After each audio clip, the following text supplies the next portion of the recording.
nhật một tuổi mới cho niềm vui.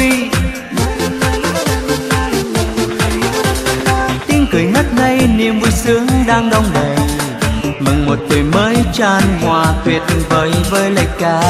Happy birthday to you, happy birthday to you. Hát mừng khúc ca lời chúc phúc luôn đậm đà. Mừng một tuổi mới không cay đắng không ưu phiền, ngày mai tươi sáng tình dần lay lắng như nắng mai mùa xuân. Happy birthday to you, happy birthday to you. Hát mừng khúc ca một tuổi mới bao ngọc ngà. Nào bạn cùng hát với tôi khúc ca vui, chúc mừng sinh nhật, happy birthday to you. Hey, this is special day of you. We want to say happy birthday to you.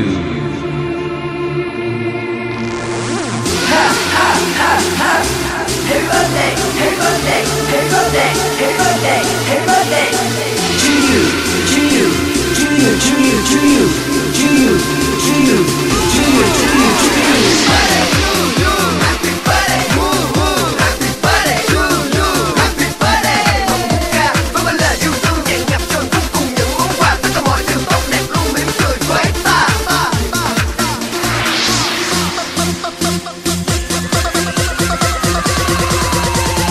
Mừng ngày sinh nhật một tuổi mới an lành, mừng ngày sinh nhật một tuổi mới cho niềm vui. Tiếng cười ngất ngây niềm vui sướng đang đong đầy, mừng một tuổi mới tràn hòa tuyệt vời với lời ca. Happy birthday to you, happy birthday to you. Hát mừng khúc ca lời chúc phúc luôn đậm đà. Mừng một tuổi mới không cay đắng không ưu